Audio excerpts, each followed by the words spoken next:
Welcome to Directionally Correct, a PLX podcast with Cole and Scott. Today's guest, the Renaissance man himself, Max Blumberg. Hey, Directionally Correct fans, we're off this week, so here's a replay of a previous episode we thought you'd like. If you're looking to stay connected to the podcast, make sure to subscribe to our newsletter on Substack to get behind-the-scenes information, watch our videos on YouTube, or check out other episodes of the podcast on your app of choice. Thanks for listening. Directionally Correct is dedicated to you, our listeners, to help educate and entertain you on how to effectively do people analytics. By supporting this podcast, you are helping us continue to provide valuable insights and knowledge to our listeners. Please consider becoming a patron of the podcast. You can find the link to sign up in the show notes or at patron.podbean.com/directionallycorrect. Thanks for your support. All opinions are our own and do not reflect those of any other organization. Max, there he is. The big guy himself. Dudes, I'm so honored to be your second podcast. Well, I was until I saw the title of it now. Emergency podcast. I mean, that does detract slightly from the great honor, emergency. Yeah, we got you in, Max, because the other dude couldn't make it. It's great to have you here. It is great to have you here. And I think that, if you come on 3 more times, we'll have to give you, a jacket or a medal or something. Exactly. That picture of mine is not doing good things, is it? No, it's really not. I look like something out of Star Wars or worse. You're like Homer Simpson backing into the bushes. Well, exactly. Yeah. Shiny thing. Okay. Well, Max, I'm glad you feel honored to be the first guest we've had on the podcast twice. And It is an honor. And we were actually really excited. I actually re-listened to your first episode. And the last thing that we said on that episode is we'd love to have you back on the podcast. So we'll see if that holds true at the end of this episode to bring you back for a third time. We do honor our word. You are good people. Now, just give me time. Well, how do I change the background when I'm in the meeting? That ain't so easy because you've got to get to Zoom. Well, while you're figuring that out, Max, let me introduce you real quick. So Max joined us for episode 12 of the podcast, where we branded him as the Renaissance man of people analytics, because I feel like he's done everything under the sun. So go back and listen to that episode if you haven't had the chance. It's a lot of fun. But in terms of Max's background, he is Max Blumberg. He's the sole proprietor of Blumberg Partnership. He's an affiliated research scientist with University of Southern California and the Center for Effective Organizations. Got a PhD in psychology, and probably for the sake of the conversation we're going to have today, he's actually IPO'd a tech company and led a company in the past, not just been, a people analytics researcher. And he's had a very crazy career all over the place with many accolades and prestigious positions. So thanks for joining us again, Max. It's lovely to see both of you. Really. Absolutely. Well, we wanted to bring you back on, and I guess why we put the word emergency podcast in the title is since we had you on last time, my oh my, how have things changed with the economy, everything that's going on. And I saw that you had given a recent presentation at a conference that maybe we could dig into today. I don't know, Scott, anything on your mind before we get into that? Oh, boy, this would be a rough transition to that. But clearly that there's got these Twitter layoffs going on. And Max, we're curious of your thoughts on those. Cool. Sounds good. I mean, you literally want to know that right now. We're gonna have to work on these transitions. Clearly, it's super early right now. I probably look like Michael Jackson at the end of the Thriller video. That's the way I feel right now.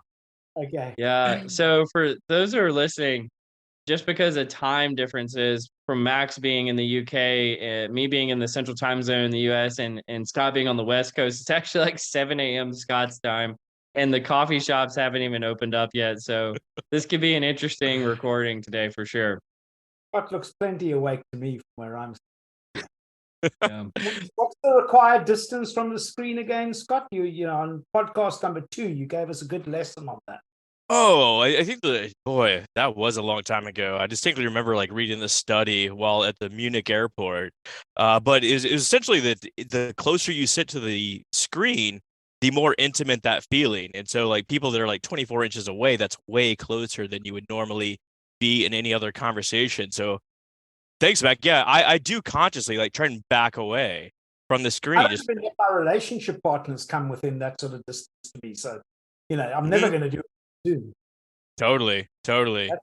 That shut Cole up completely. Yeah. Well, and while Scott's backing away, I'm actually getting closer just because I keep getting told that my microphone's not loud enough. So I'm like talking to the microphone, Cole.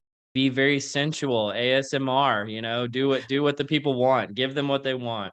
Yeah, Well, if I could get further away while Cole's doing that, I would. you see, that's very interesting. You know that I used to have a sex and relationship show on London's LBC radio, it's called, London Broadcast Radio. I am Oh. so glad we brought this up. Tell us more, Max, It was all please. about relationships and closeness and stuff. That was the link and the transition there. No, I love it. I've been meaning to talk to you about this. So, like, Max, and again, I mentioned he had a very varied career. You've actually been, like, would you call it a talk show host? I don't know what the appropriate term is. I was actually the regular guest. So it would have been someone's show, and they said tonight, I remember one episode started by saying, tonight on the show, we have the devil. Because what I'd done was created something called a dating eligibility value indicator level, where you do like a little 10 questions test, and the person that you fancy does the test as well. And then you can compare your scores, and it predicts how well your relationship will work together.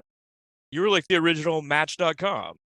That was the original Match.com. I mean, that is what my PhD was on, what makes happy couple relationships. That was my, and there was a big connection to people analytics in that, because if I hadn't done that, I would never have discovered that you can't look at teams of people, whether it's a team of 2 people, as in a relationship, or a team of 10 people in an organization.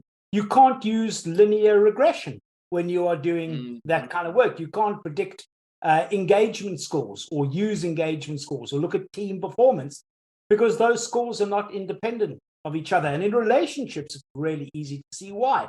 Because you show me somebody, you say, how happy are you in your romantic relationship? And they say, yeah, I'm not that happy. And then what is the chances that when you go to their partner and you say, how do you feel about it? What's the chances that they're going to say the same thing? And the chances are extremely high, because if one person's unhappy, so is the other person. So those scores are not independent. And one of the rules that you may recall from many years ago when you were doing these things is that when you do regression, if the scores are correlated in any way, that means that the coefficients in the model will be inflated. And so you have to use other techniques like Autocorrelation, definitely. So do opposites really attract, or is it more about the congruency of I don't know, interest and behaviors? Great question. So really what it boils down to is communication between the couple, between the partners. So that accounts for about 60-70% of the variance. Go figure. Well, exactly. And funnily enough, but the role of personality is still super interesting, even though it only accounts for 10%. But the study was sponsored by a couples relationship counseling organization. So can you imagine if the finding had been that personality is the biggest factor for determining relationship happiness, because no amount of counseling is going to change that. But one of the fascinating findings, and here's one for you guys as psychologists, is that out of all the 5 personality traits, there's no question that neuroticism is the biggest one. So if you have a neurotic partner, it's really tough having a positive relationship. And then the next one is agreeableness, and then the other 3 are kind of marginal. But when you're looking at personality at work, for work performance, so relationship performance, work performance, kind of personality only accounts for 10% of relationship performance, but a whole bunch more than that in work. So it's like when you close the door in the morning and say, bye-bye, darling, and you go to work, personality counts for nothing. And you get to work and say, hello, team. And now your personality is critical. So that's never been able to understand that. Maybe Well, like dating a girl with like borderline personality disorder is fun until it isn't. And then your life is absolutely ruined, right? exactly. Sounds like you know from experience, Scott. Exactly. Hey, well, do you mind if I go on a quick tangent going back to one of the things that you said, Max? And I'm curious if you even have an opinion on this. You said that communication is one of the biggest variables in play for a relationship to be effective, and that's similar to team effectiveness. And then when, probably a decade ago now, Google published the big Project Oxygen using Amy Edmondson's research on psychological safety. And if I really boil down psychological safety to its core, it's like, can you communicate effectively even in a diverse group with competing opinions, which seems very much like a relationship. So is it really just communication at work too? Is it like, is psychological safety the same thing in relationships? That's a good question. The answer, of course, is that, it's mediated by, now the question is, which way is the mediation? So is the impact of communication on, what was your outcome variable there, Cole? I guess it was team effectiveness. I can't remember. It's been a while since I've read it. So it's quite interesting. Is the relationship of personality on team effectiveness mediated by communication? Or does communication have a big impact, but is mediated by your personality? And to my mind, I'm guessing here, but I think that would have something to say. You're a good communicator, but your personality is highly neurotic. I think that's going to bring your communication down. It may be moderated rather than mediated. Boy, we're getting into the nerdery early here. We got there right away. And we didn't even have, when you joined us last time, the nerdery didn't exist, Max. That's how crazy it is. It's been a while. Yeah, but in this life, you have to adapt to the new very quickly. Well, I guess you get the sticker for not just number one guest, but number one fan, Max. So I know you follow us, and it's not a Monday that doesn't go by that I get an email from you at 3 a.m. my time with all the feedback on the podcast episode. So appreciate the feedback. While I'm on the cross. And now I've got a new pattern, because I know you're going to want to dig into what happened to the provocation and all that. But I have a new thing which I'm trying now, not that it's successful yet, but that actually I do a live stream of consciousness on the post where you advertise the new podcast. So, as you say something about, hey, well, what is productivity? And then I that's where I comment, but not that anybody responds to my comments on that side of it. Yeah, Scott, did you see Max doing that?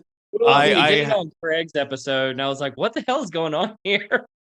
I love that so much, Max. That's wonderful. I have to go check it out. No, I treat it very much like in the door, out the door. So once it's out the door, gone. We don't mess with it anymore. Yeah. Yeah. There's one thing that is interesting. I just want to quickly circle back to Cole's idea about the oxygen study and stuff like that. And this idea that your personality has a different impact on home domestic relationship versus work relationship.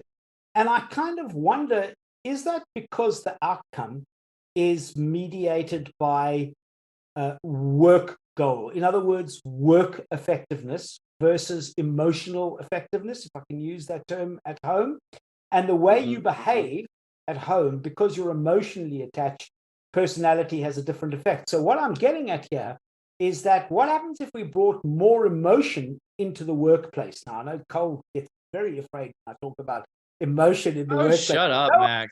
No one's ever cried on our podcast. I'm going to be the first one to cry on the podcast. But seriously, so if we had Scott's idea of actualization being an important outcome at work, so you'd need to be a bit of an activist, because in capitalism, it's kind of difficult to persuade anybody that there's anybody other than the shareholders that you have to please. But if you did please people emotionally at work, then personality might start taking on more of a role like it does in your romantic relationship in the work.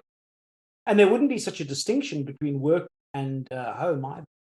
Quite possibly, but the outcome variables are also different. In the office, you're talking about like team harmony and this sort of things. It's also like a production outcome measure. So like how is production measured? Well, some of it's like conscientiousness because we know we do everything right and this sort of thing. And the home, it's more of didactic harmony, like nothing's going on. That's how you know that things are going okay. I think that's really interesting. So if we were to say that a romantic couple harmony, why is that different? Let's say you have a team of two. In fact, this was, do you know, my PhD was initially going to be about the relationship between a chairperson and the CEO in an organization, because that's a dyad. Oh yeah, absolutely. An important dyad. And people have said, hey, when are you going to compare the dynamics of a chairman CEO relationship to a couple relationship, which is an interesting question. But to you then, Scott, harmony between a couple, two partners, and harmony between chairman and CEO, are they really of a different quality? I think that is definitely one dimension. The added dimension in the office place is productivity, or I guess at that level, it's probably shareholder value. You're delivering some sort of results. That's what I'm saying. That's my argument. That's why it's different, is because the outcome is you're delivering something. So you'll tolerate a lot more from people you don't like at work because you're all hopefully working towards a common vision. Whereas at home, if you're not working towards a common vision, that relationship's probably going to not do so well, because the communication will die, because conflict is defined in relationships as being where two people in a relationship have got different goals, very different goals that can't be compromised. And as soon as you get to different goals, that is where we get conflict from in relationships. Now, at work, that's kind of easier to manage because hopefully we all have the same goal at work. So conflict should be less. And so that hopefully is doing a lot of heavy lifting there. Well, exactly. I bet your boss would say to you that, I bet your boss would say that they hope that there's a lot less conflict at work, or that there isn't conflict at work. And you can also subdivide conflict into like task conflict. We disagree on how we should proceed and like what the ultimate goal is. And there's also relationship conflict, which is, Cole, I hate you. Max, I don't. I like you though. See, we're in conflict. Yeah.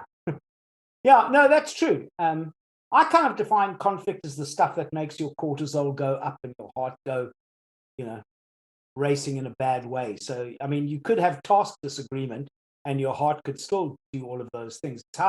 It's how you interpret it.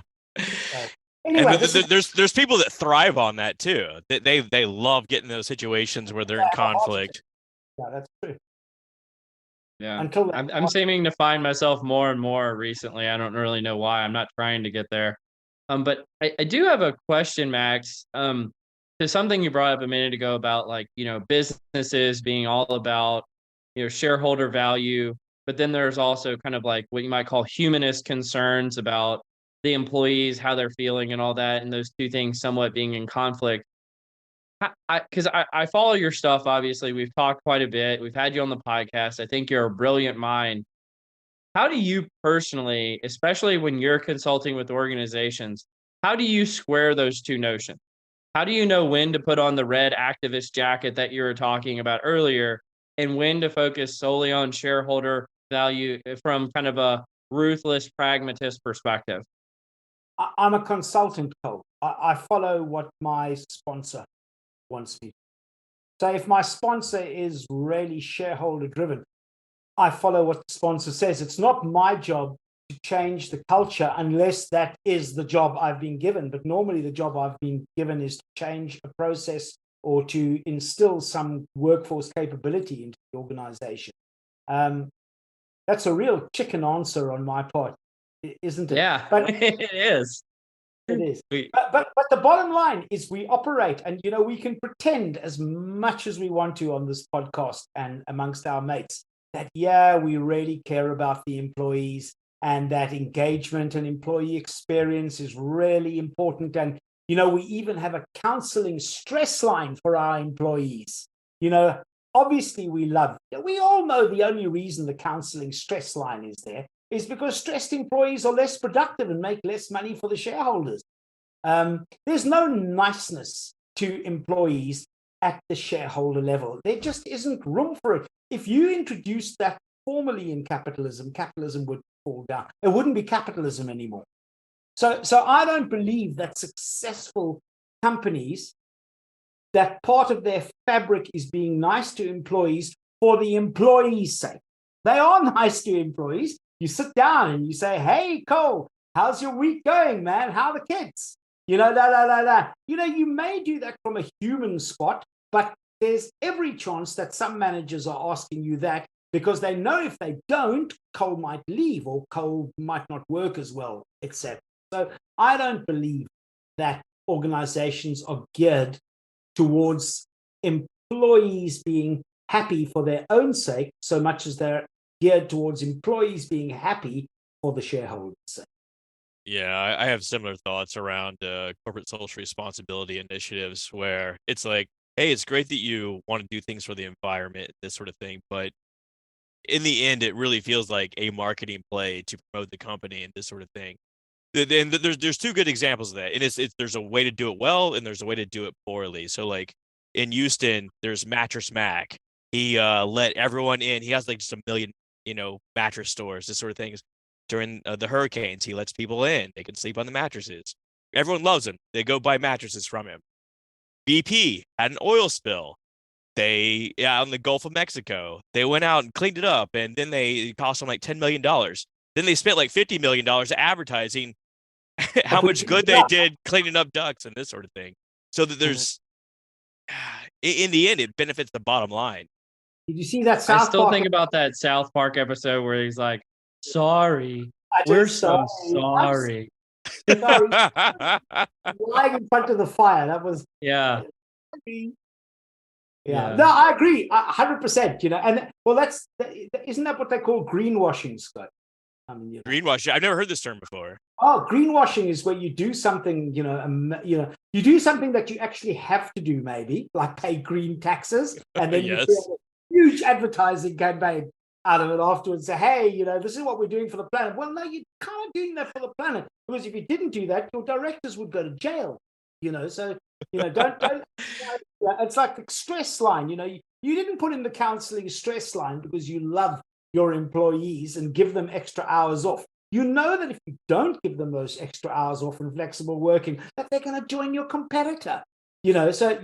Some people, it's a little bit like a Turing test, is that you can't actually tell the reason at the end. And maybe we need a Turing test for work. Is the reason that the company is doing this intervention for the benefit of the employee or for the benefit of the shareholder? And you'd need a really clever Turing test to tell you what's really in the mind of the executive.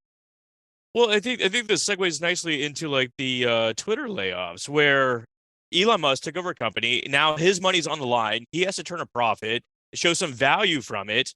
And there's a lot of employees that ostensibly were not doing a whole lot. He let go like 75% of the company, and Twitter's doing pretty freaking well now. At least the service hasn't been interrupted or anything like that. So, I mean, it's great to like create an environment where everyone can like self-actualize and this sort of thing. But at the end of the day, it's a company. They make money. That's the whole purpose. Yes. So you would need to change the whole fabric of the company, as you suggested, Scott. You're the one who brought up the idea of actualization. But what you've just said is 100% true. The nice thing about Elon Musk, South Africans can be fairly straightforward people, they say. I don't. But he is pure.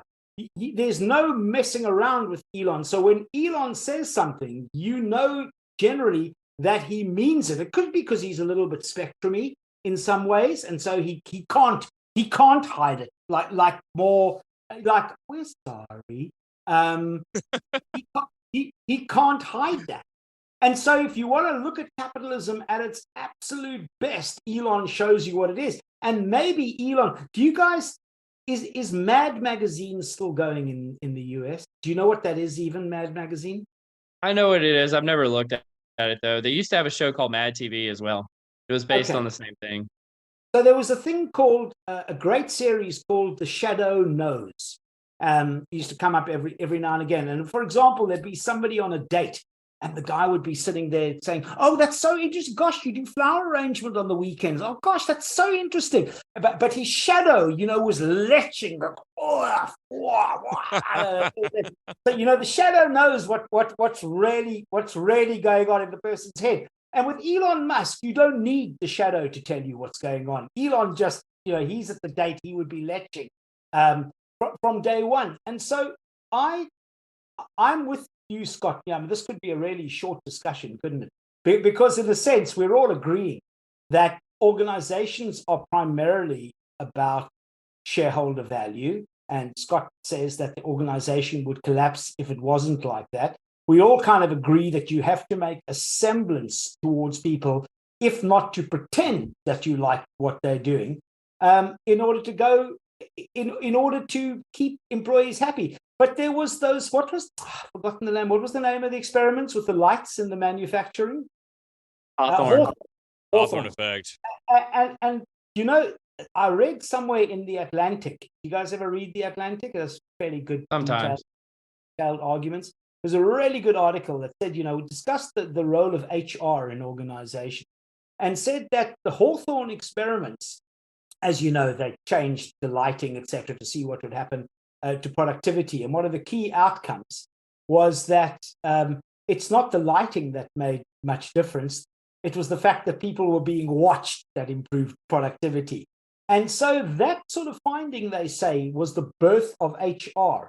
And they say that the role of HR in an organization is to improve employee productivity without improving employee reward or improving employee work conditions. So how can we squeeze more out of employees without paying them more or improving their condition? And the Hawthorne experiment was all about that. How can we change the lighting so that they'll manufacture more so that we don't have to pay them? I mean, one of the interventions could have been, hey, let's pay them more. So we'll have we'll have a control group and different experimental groups, each paid at a slightly different level. And we'll see at what pay level does the work improve. But that's not what they do in business psychology, is it? Business psychology is all about changing the conditions. Employee experience, yeah, that we can change. That's cheap. How about employee engagement? Yeah, we can cheap. Or innovation, or let's put the person's photograph on the front of the company magazine. That'll make them happy. But one of the options is not let's pay them more. Sorry, Cole. Well, I want to come back to the Twitter thing here in a second, but before we get into that, I want to go on a little bit of a tangent. Are you saying that, like, just bringing kind of the Hawthorne studies full circle into the present, is that the reason why we're seeing such an uptick in employee surveillance technologies? Is to try to increase the productivity of folks without paying them more, without increasing their work conditions? By definition. I mean, Dilbert captured it. I've never been able to find that particular strip, but it was the day that everybody started wearing, watches and stuff to monitor. And Egbert or Dilbert, one of the engineers says, these watches, what are they doing with them? And the evil HR director, Catbert, comes in and says, they're for your benefit. It's so that we can see when you're stressed, to ensure that you are working, that your pulse, your heart rate is really low, when you need breaks, etc. That's why, well, that's okay then. And then Catbert kind of goes to the 18th floor into his dark office and gets onto, the microphone and says, cubicle number 732, heart rate isn't high enough, give him more work. Now, I think that's probably part of the reason why people like the working from home so much, because they're not under the scrutiny of other people or their bosses all the time. There's tons of people that go to work and they just kind of hate their jobs. It's probably because of this monitoring that they endure. And when I raised this, Barry, we'll tell you the story sometime if you want to hear it from People Analytics, who are Barry Swale.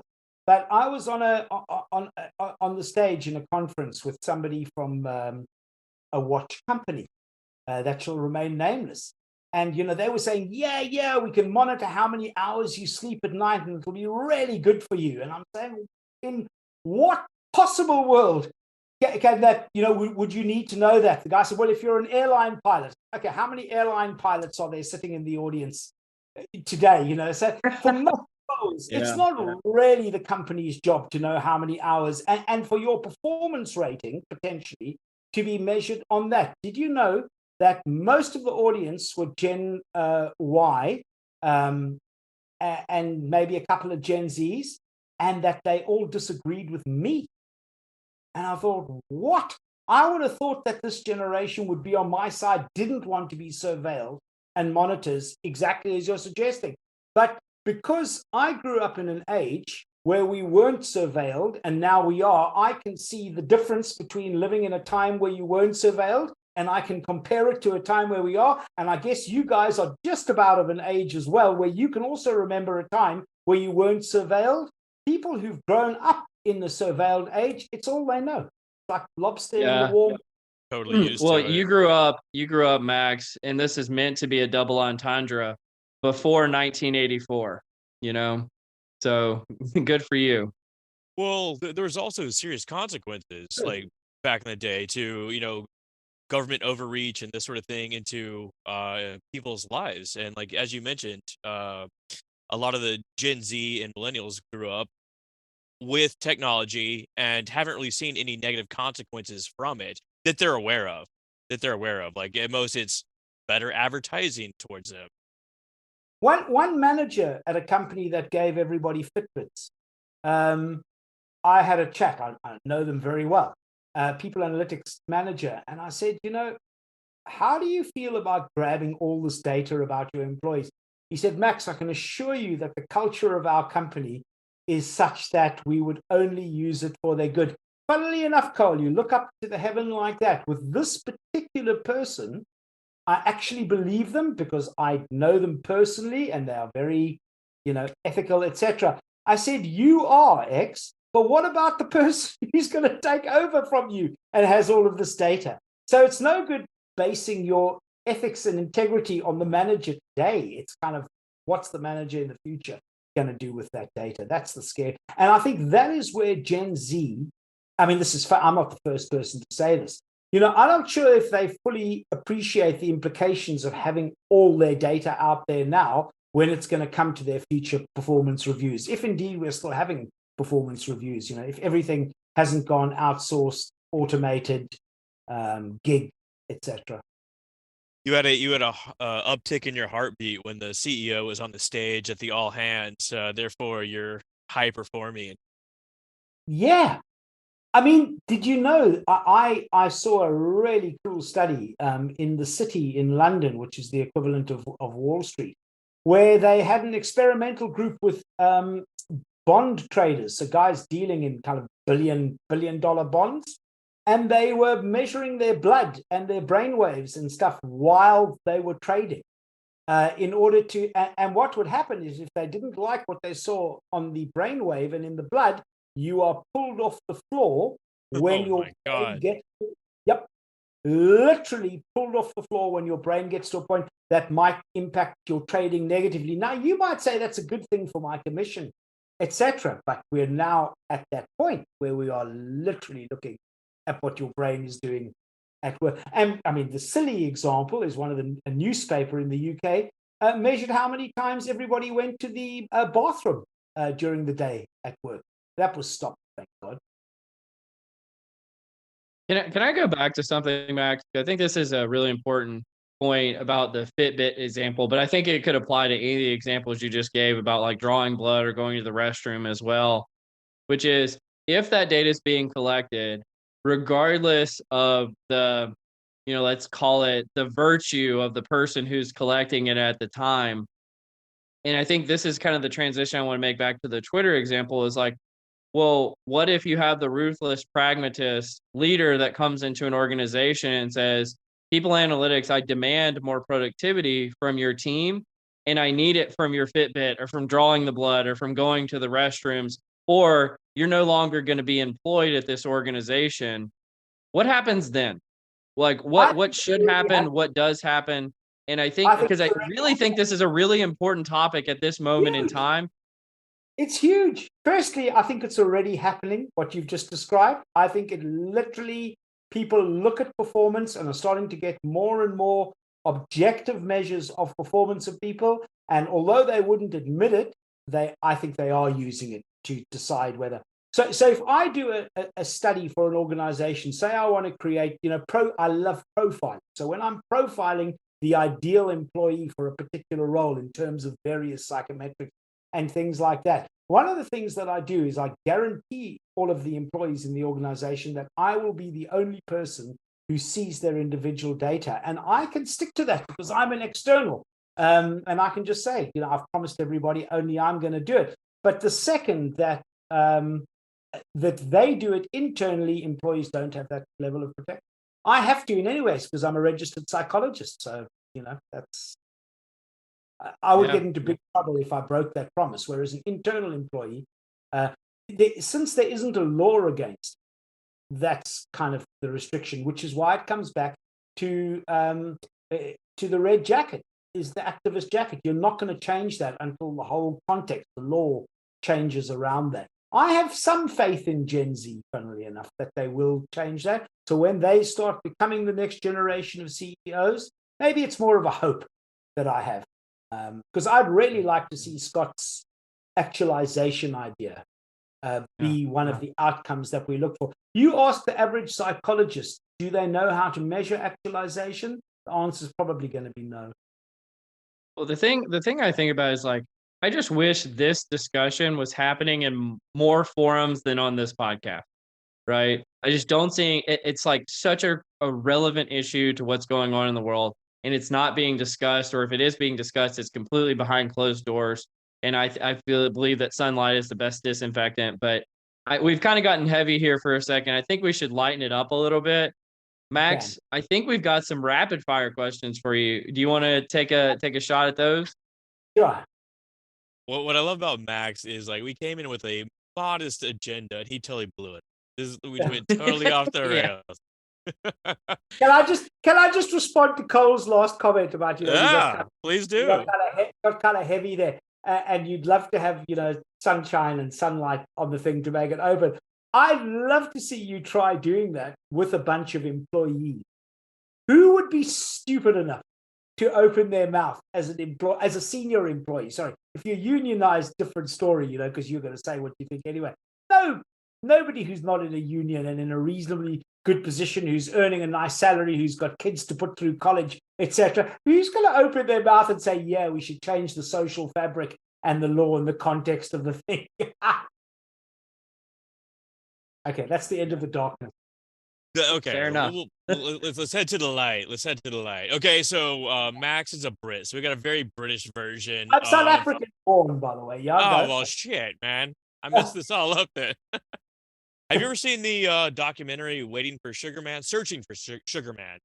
Well, funny you should say that because he's more famous in South Africa than he is anywhere else in the world. So. Yes, he's like the Elvis there, but he's from Detroit.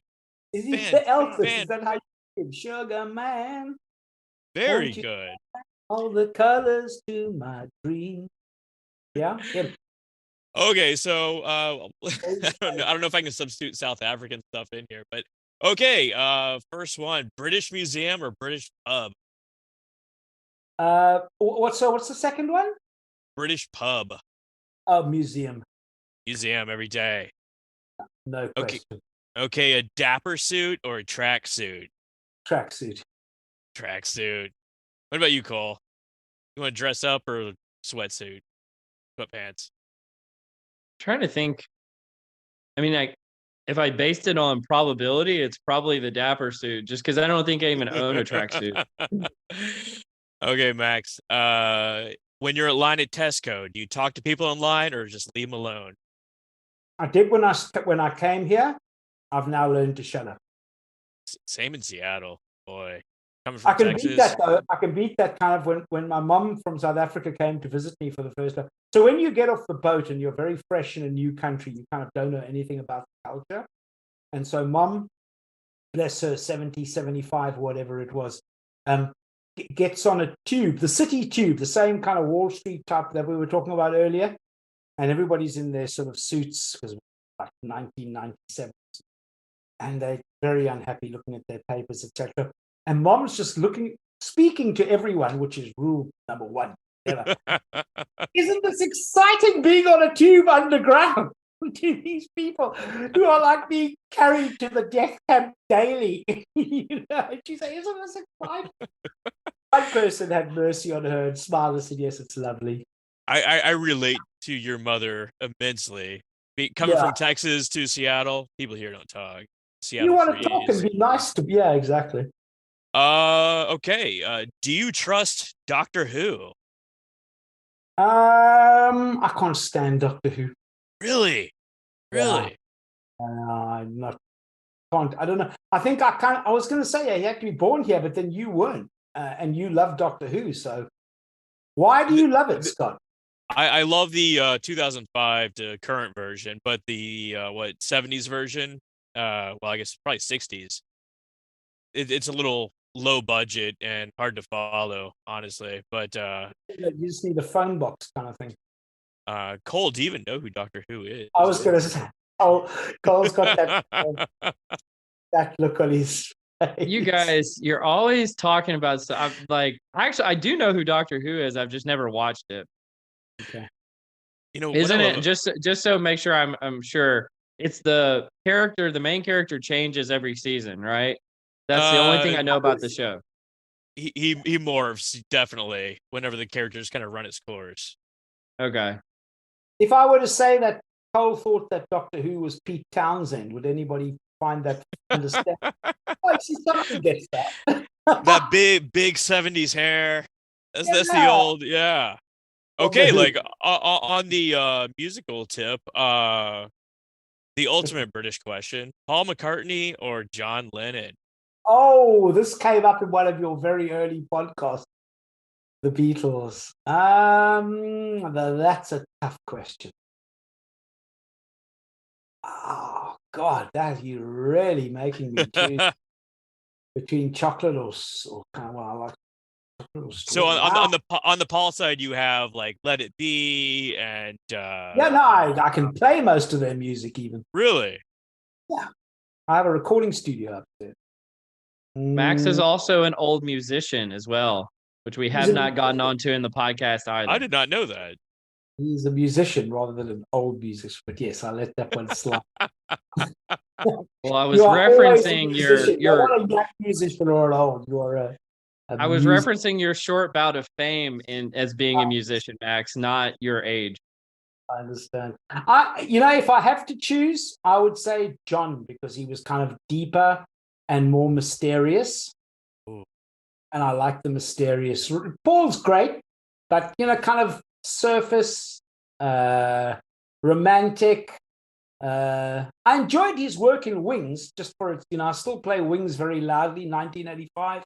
All that stuff, but yeah, I'd have to say John Lennon, and I think John wrote more complicated music, more complex music.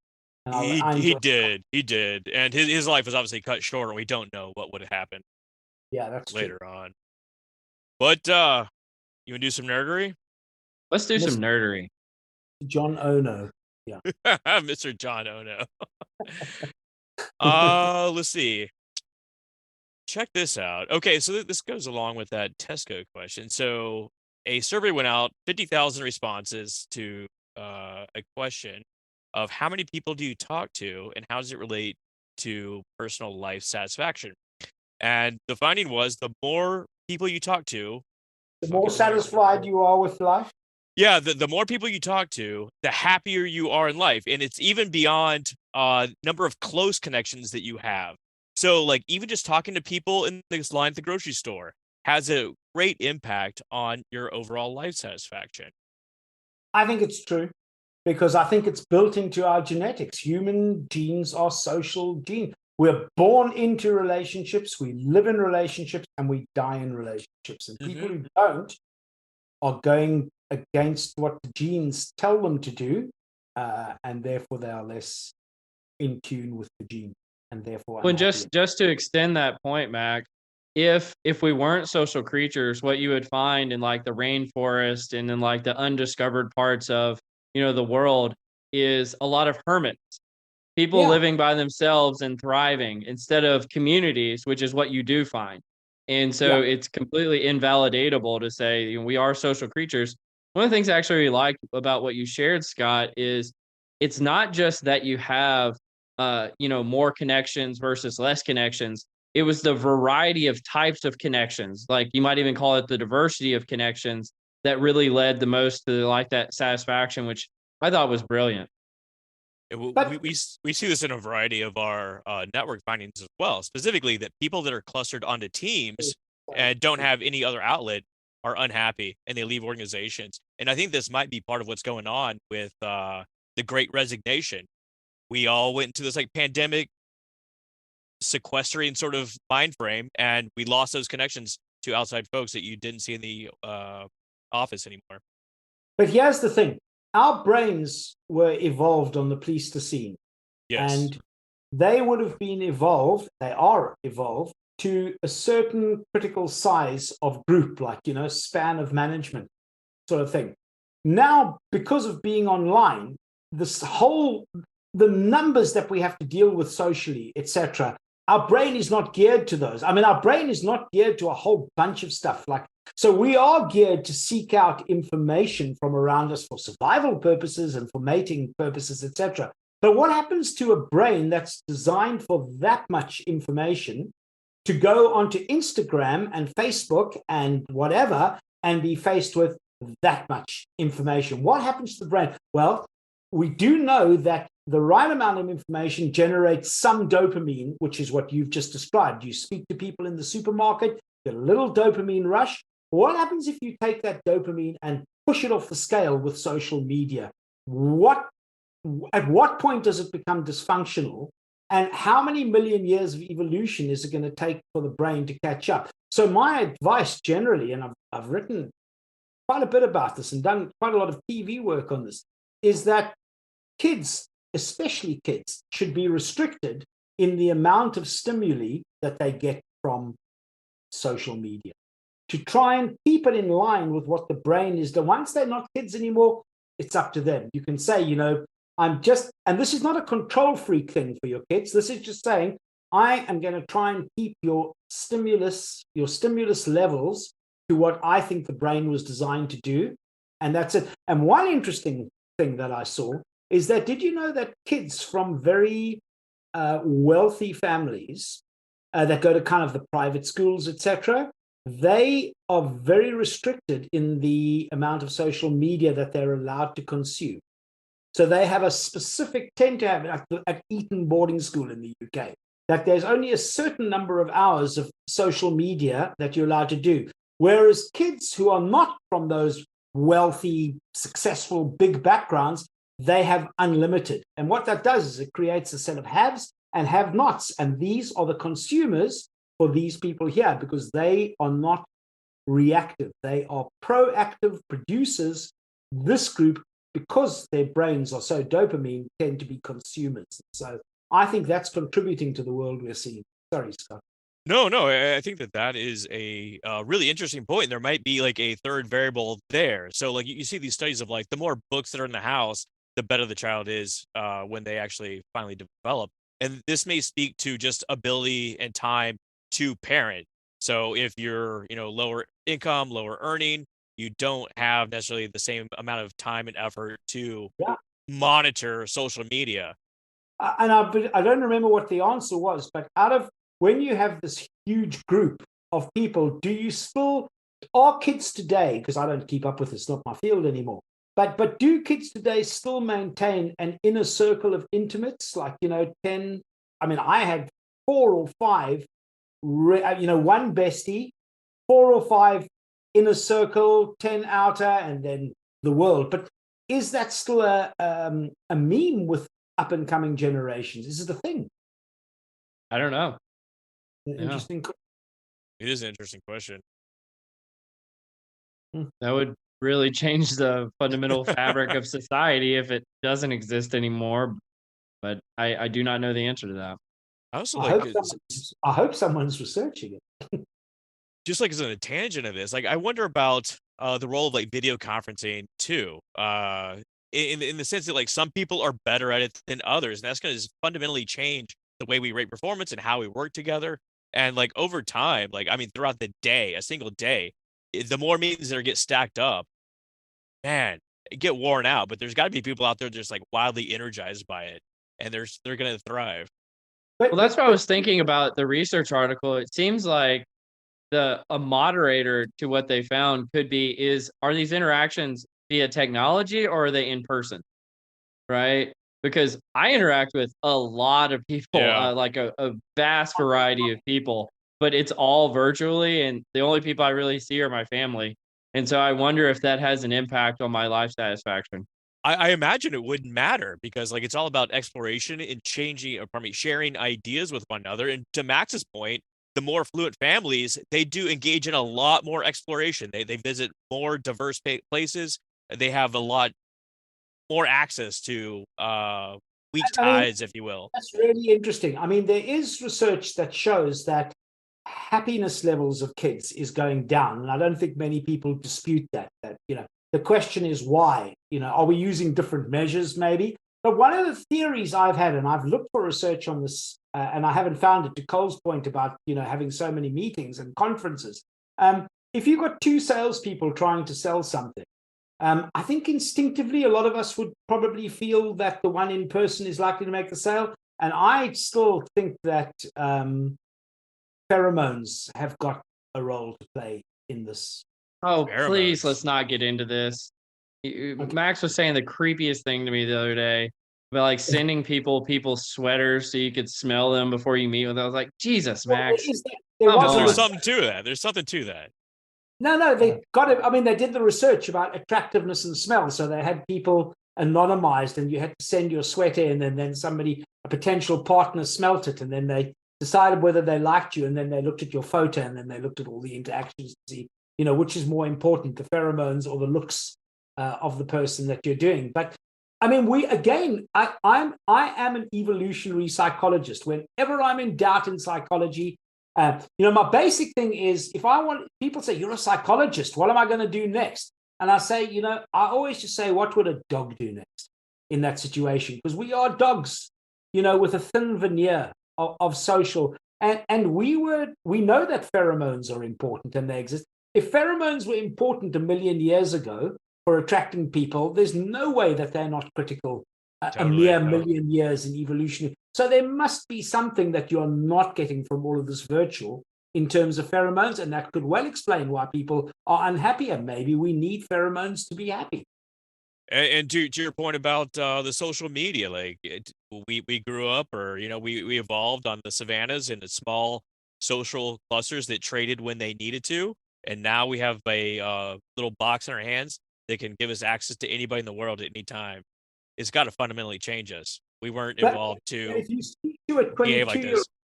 but if you speak to a 22-year-old, we were on a meeting in one of the groups that we hold, and I remember somebody from Pepsi, a 22-year-old person from Pepsi, and all the oldies are kind of saying, yeah, you need the pheromones and the face-to-face, not like the old days being pre-COVID, where you actually saw people, and she was kind of bewildered by what we were talking about. She said, I don't know what you mean. I've just joined Pepsi.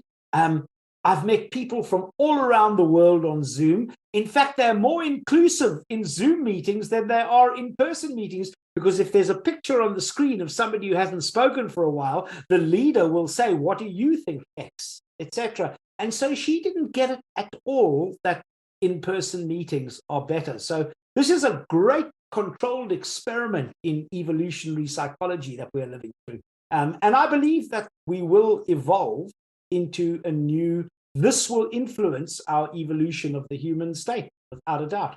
Not a bad thing. Well, I think this is actually a good point to bring up. One of the things we wanted to talk to you about, Max, was this week, Mark Benioff from Salesforce was talking about this exact topic of new employees who've never met their coworkers.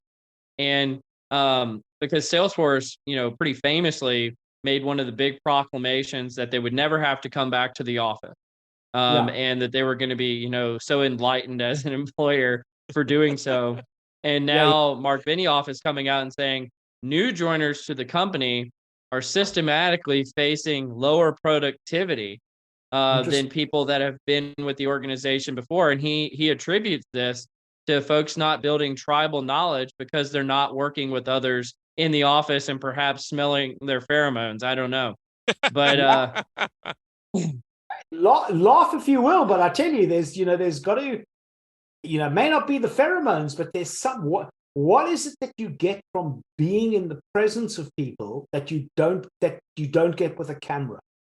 That's the, we started this conversation with 15 centimeters and we have kind of circled back to the same topic. What is it that in person gives you, if not smelling the other person and chemicals that we don't fully understand? I don't believe biology understands them, and I think any biologist would agree with that. But what are you getting face to face that you're not getting with the camera?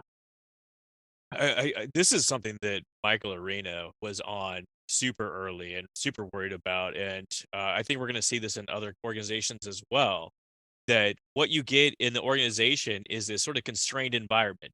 You get kind of like a tribal mentality that kind of shows you how to operate, the appropriate behaviors, not to mention just like being next to somebody is so much easier to upload and download knowledge than, okay, I want to talk to Cole. I got to like find some time on his calendar, and it's got to be 30 minutes, and all sorts of stuff, as opposed to just like walking over to his desk and asking.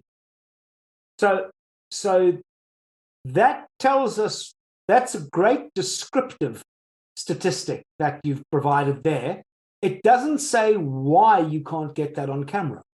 What is it about being in person? If I wanted 30 minutes with you, I can just pick up a phone or do something and say, Scott, I need 30 minutes, or get onto your Calendly and book 30 minutes with you. There's something about that a camera can't do that being in physical proximity to you can do. We don't know yet whether a virtual a hologram of Scott will provide the same effect. So if you were a hologram here, would it be? Is that the same as a camera, or is a hologram being in the office? Well, I think you might be onto something, Max, because I feel like the difference is free range of motion. And a hologram would have free range of motion, whereas the camera and how we treat things now does not have free range of motion. But what were you going to add, Scott? I was going to add, it's not necessarily about like the video conferencing or, perhaps pheromones play some sort of role. I don't know. But it's really about the constrainment. So like if you're in the office, you're in the office. You not only see your teammates, you see other people working, you see people in the other group working, you get to meet them, this sort of thing. But when you're at home, as soon as you log off, you're talking to somebody else outside your organization. You're not getting the full download of behaviors. And we've seen in other studies that it takes 15 repetitions with a single person to develop the same level of trust that you get through one interaction in person. Pipeline or the data download just is not there in a remote environment. So that is the Hein hypothesis of physical proximity as a reinforcer of organizational culture. There's also like just like as like a tangent. I online I see a lot of people like almost celebrate laziness too, in the sense of like people are getting these sort of like mechanical or even just programmatic mouse jigglers, so like that they don't appear like they're offline or whatever. And like which goes back to the point about employee surveillance from earlier too. Employee surveillance, this sort of thing. But if you're doing that, that's a bad sign. That's a bad sign. And people that I think people like to work from home because they can sit in their bed or whatever, but there might be an aspect of like I don't have to work when I'm at home as well, which is why it's so liked. So not wearing a tracksuit at work presumably contributes to the whole culture reinforcement hypothesis of yours. So you're saying like wearing a suit, a uniform? I mean that's part of coming to the office. Well, I think it's more about not. I mean, who knows what anybody is wearing below the waist when they're doing video calls? Totally. Whereas at the office, you do kind of know. So presumably that contributes to something, having to dress decently for the office. whereas you don't have to dress decently at home. I mean, like, not to turn this into like a video conferencing sort of conversation, but like in office, you get all of those physical and visual cues of people's body language, how they operate when they're in the break room versus like on camera. I feel I'm kind of seeing your body language and Cole's body language. You think so? Right. Maybe I'm not. Okay, maybe I'm. Can you see me giving you the middle finger with my right hand? Yeah. I'll have to come close. Wow, this podcast is really devolving quickly. I kid. I love Max. I'm kidding. I'm kidding. Obviously. Yeah, I know.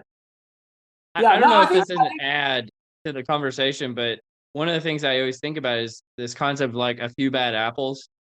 Like I imagine the majority of people who are working remotely are working just as studiously as they would in the office.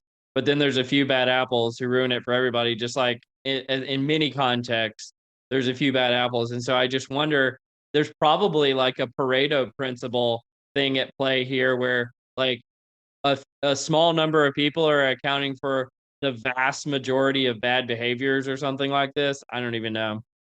I mean, I work infinitely better from home because I need to concentrate. And so from home, I'll work 8 hours without even getting up on something. I could not do that at the office. But if my job required me to interact with people, then I wouldn't be so hot doing it.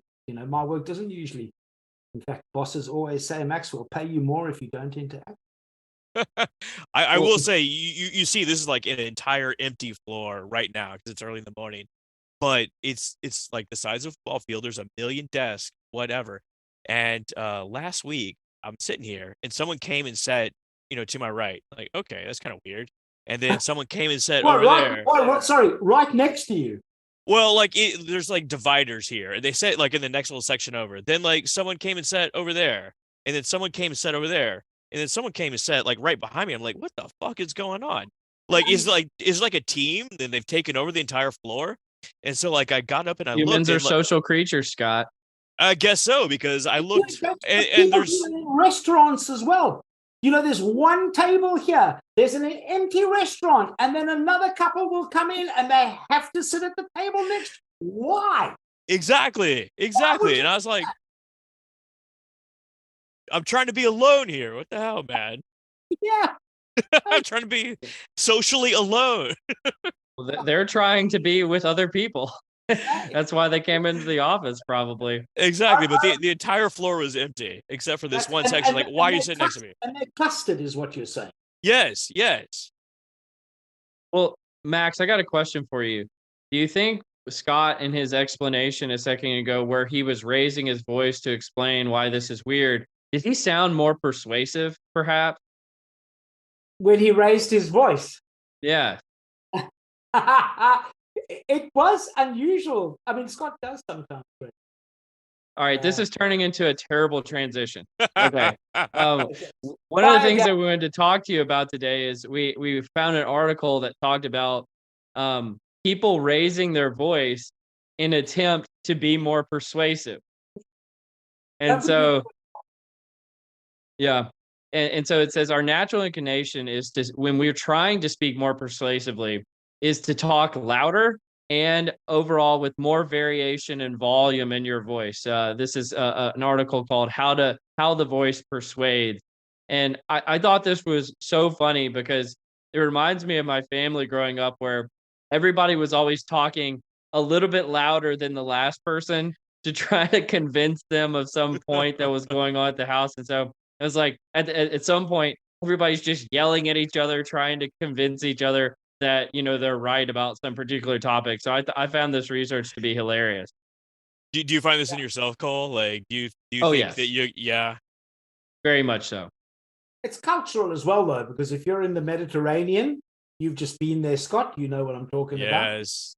Mediterraneans and Latinos, that is, shouting and mannerisms, and that is how you communicate when you want to make a point. It's only in the very tame West, this part of the West, that we kind of, it's the British Reserve, that we expect this logical, quiet, make your point like that. But I presume we weren't evolved to be like that. That's a super solid point, Max, because like when you go to like Italy or somewhere like that, like holy shit, these people are about to fight because like they're like up in each other's face, like da da da da, and you're like, oh man, and like they're saying like, oh no, we're just talking, we're just having fun. Yeah. And we admire passion like that generally. I think it's extroversion. It's a characteristic that we admire in others, even if we don't exhibit it ourselves. I'm surprised that Cole sees himself as getting louder. I see Cole as like a submission fighter. Like he'll go the distance with you. He'll outlast you. Is that what? Well, I'm just ripping on you. Yeah, just ask my wife or ask my family. They'll tell you a different story. What they'll tell you that you're quiet and demure. No, they'll tell you that I raise my voice to try to get more persuasive, and it doesn't work. Well, you and I have had many discussions over the months. I cannot remember you raising your voice with me. That's probably a huge insult. The fact that you haven't raised your voice with me. You are the most level speaking guy I know. Well, because I know most of the time you're just trying to provoke me, and I don't want to get into that. I think I need to take you out drinking to see more of Cole, basically. I would, in all seriousness, pheromones aside, I think it would be amazing if the three of us got drinks at some point, because that's actually kind of crazy. I mean, Scott and I have met, but we've never met you, Max, and I feel like I know you really well. Exactly. And if you think I'm provocative on the phone, wait until. Oh yeah. You see, no, it actually doesn't work like that. That's really interesting, because when you're with somebody, you can actually, that is really interesting. When you conflict with somebody, it's much easier to conflict. I'll give you a great example of this, but it's much easier to conflict not in person, on video. When you meet the person or even see them, it takes it out. And I'll tell you an example of this, is that I was interviewing some executive about a project that we were running, and this person did not want to speak to me.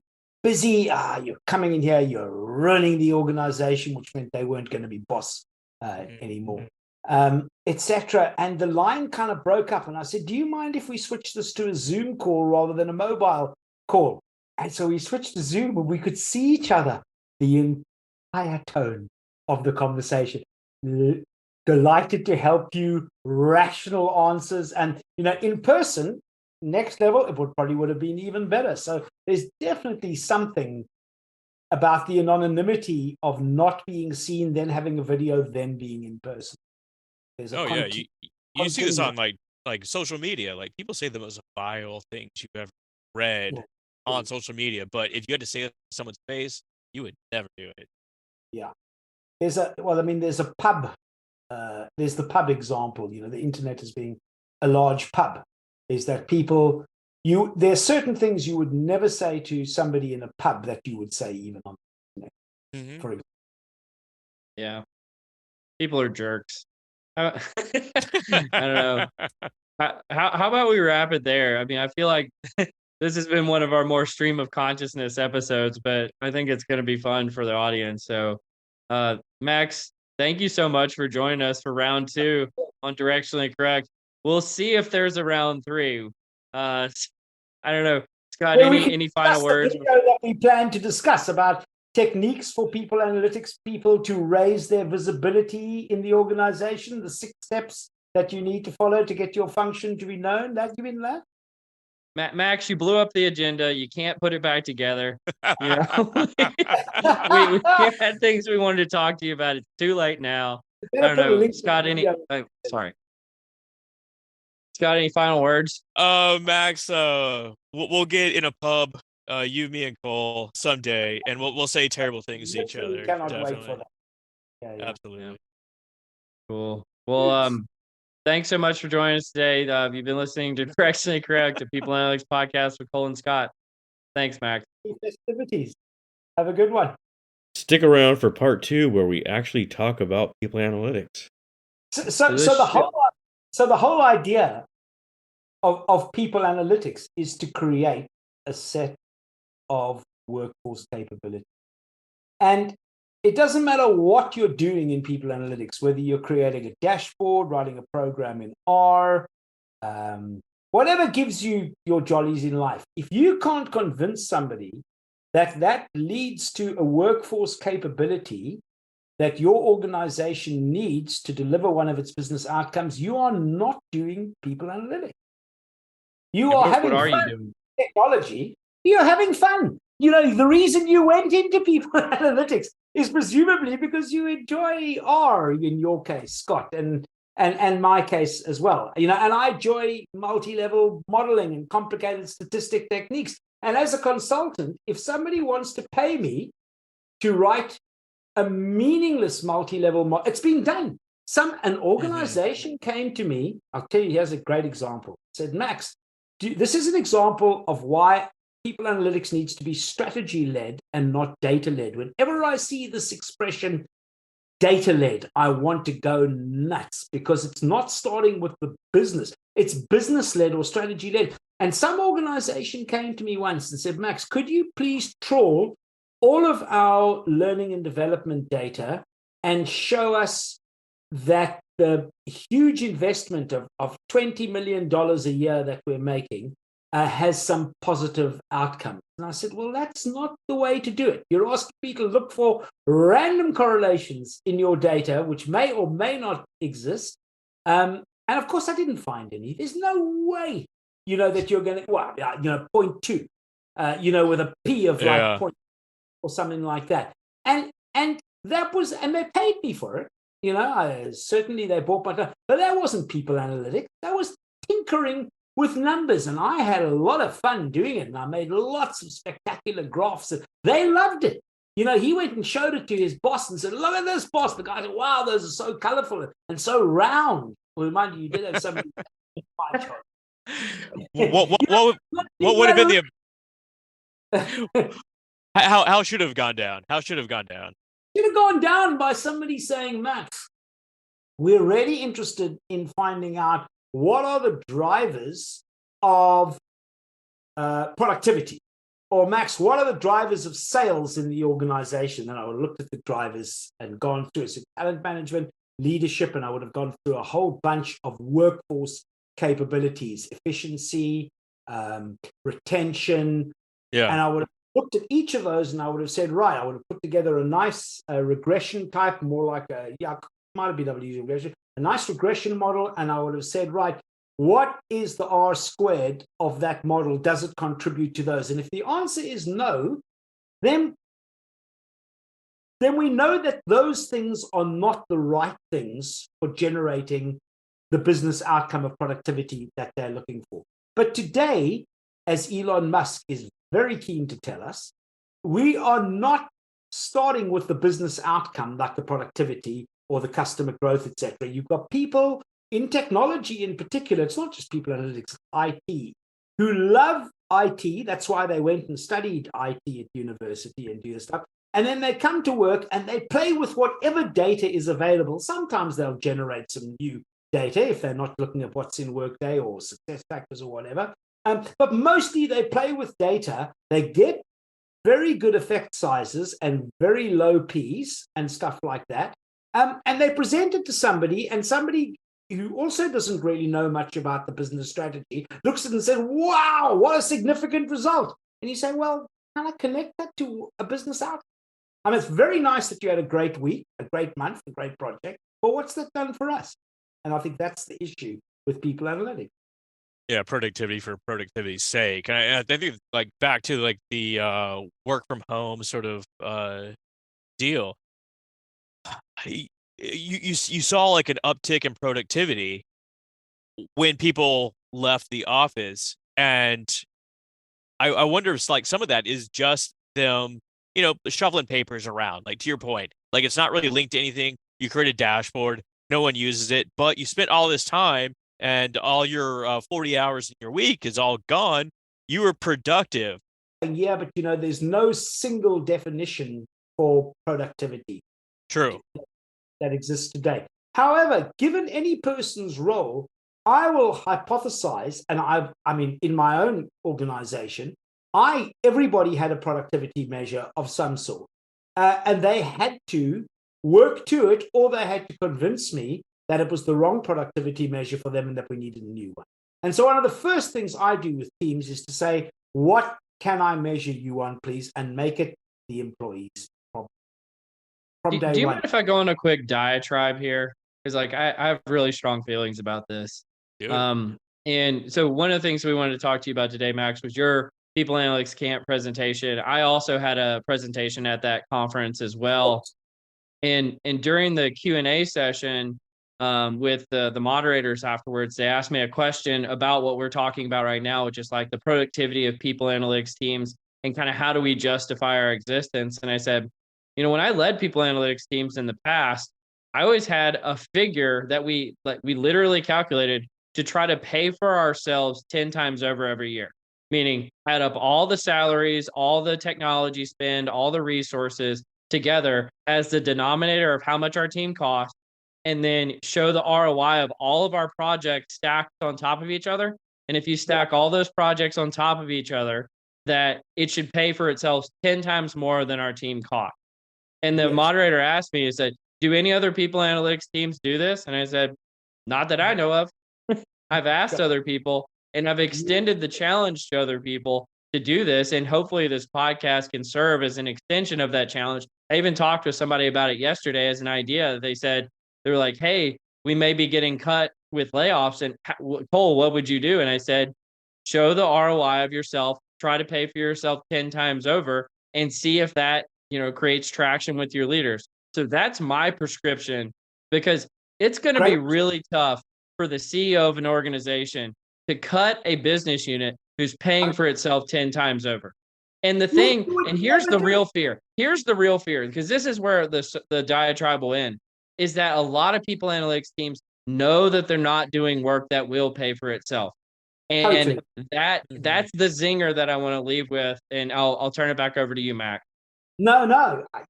Cole, I mean, you have hit it spot on. You've mentioned one technique, which is your 10 times technique, but the principle is exactly right. And it really riles me that there are people who know. We have this expression called taking the piss in the UK. Do you guys have that?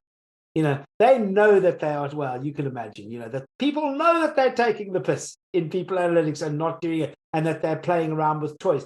The other way of doing it, and I think your quantitative approach is good. I've learned over the years that the world doesn't run on quantitative so much. It runs a lot on what people care about. My friend Sid Paymer, who's now going to have to listen to this podcast, when he did his MBA, I remember he taught me something called the daughter rule. And the daughter rule is that an investor comes to you with $1 billion and says, I want to invest this in a retail outlet. What do? Do you create a department store, or do you create a shopping center with independent shops? That's an interesting question. And the traditional answer is you do a discounted cash flow, and you'd look at each model and you'd see which one gave you the highest ROI. The daughter rule says you go to the investor and you say, do you have a daughter who would like to have her own shop?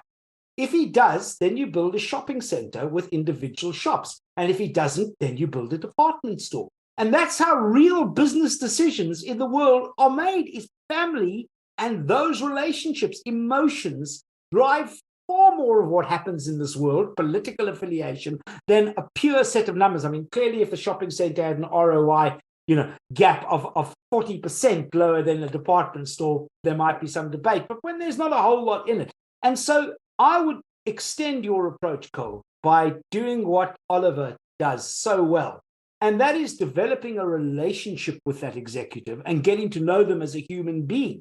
And then say, what would you like us to be doing in the people analytics team? Now, that doesn't require you to learn the strategy and do all the stuff that Craig said can't be done, which is like measure productivity. Then you are doing and addressing the issues that your executive thinks are important. And every month or whatever, you go back to them and say, here's how we're doing with the list of things that you told us were important. How is that person going to fire you when there's a round of firing? I mean, that'd have to be a real psychopath. So between the two, your quant technique, my relationship emotion fueled technique, there's got to be a way to keep people analytics happy. And that executive will keep the people analytics team focused on workforce capabilities through that technique as well. They won't let you be doing stuff or won't be encouraging you to do stuff that doesn't benefit them in any way. So how's that? Executive-driven people analytics. Maybe there's the new word. Yeah. And I've actually got an article coming out that I'm writing about a CEO's guide to people analytics. So I feel like that's a good tee up there. I like that. But I feel like the podcast just started. We finally started having the real directionally correct podcast, and it's an hour and a half into the conversation. Well, it's a Christmas special. Sorry, festive season special. Scott, what do you have to add, man? I have nothing. I got to bounce. Actually, I got a meeting here in a moment. Okay. Cool. All right. Well, enjoyed this, guys. Thanks again. Take care, y'all. Adios.